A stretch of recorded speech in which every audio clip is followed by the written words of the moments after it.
శ్రీమాత్రే నమః. ఇది చూసి కార్తీక మాసం నోములు అనుకుంటారేమో, కాదండి, ఇది అట్ల తద్ది రోజు తీసిన వ్లాగ్ అనమాట. మా ఇంటి ఆచారం ప్రకారం అయితే అట్ల తద్ది తీర్చుకోవడం అలాంటిది ఏమీ లేదండి. కొంతమందికి ఉంటుంది, కొంతమందికి ఉండదు కదా. అలాగే మా ఆడపడుచుకైతే ఉందండి తద్ది తీర్చుకోవడం. అందుకని తను తద్ది తీర్చుకునే టైంలో పుట్టింటి నుంచి పసుపు కుంకాలు పెడతాం కదా, అందుకోసం అని చెప్పి వెళ్ళాము. అప్పుడు తీసాను ఈ వీడియో. పూజ అయితే చాలా బాగా జరిగింది. పల్లెటూరు వాతావరణం ఉండడం వల్ల అందరూ ముత్తైదులు ఎవరైతే ఉన్నారో ప్రతి ఒక్కళ్ళు చిన్న చిన్న విషయాల్లో కూడా అన్నీ చెప్పి వాళ్ళే దగ్గరుండి చేశారండి. అట్ల తద్దితో పాటే ఉండ్రాల తద్ది అంటారంట, అవి కూడా తీర్చేశారు. మీకు ఇక్కడ క్లియర్గా గమనిస్తే స్టార్టింగ్లో ఒక 5 ప్లేట్స్ ఉండ్రాల తద్ది తీర్చడానికి కూడా పక్కన పెట్టారు. గౌరీ మాతలను కూడా 2గా చేశారు, చూసారో లేదో. 2 పీటలు వేసి అమ్మవార్లను కూర్చోబెట్టారు. అలాగే 2 తీర్చుకున్నట్టు అవుతుందని చెప్పారు.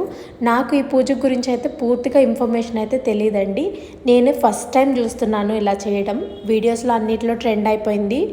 నేను ఇప్పుడు లేట్గా పోస్ట్ చేస్తున్నాను. అలాగే మీకు కూడా అట్ల తద్ది ఉందా లేదా తీర్చుకోవడం అనేది నాకు ఖచ్చితంగా కామెంట్ బాక్స్లో తెలియజేయండి. ఇలాంటి ఇంట్రెస్టింగ్ కంటెంట్ మిస్ అవ్వకుండా ఉండాలనుకుంటే మన ఛానల్ని సబ్స్క్రైబ్ చేసుకొని సపోర్ట్ అనేది ఇవ్వండి. Thank you.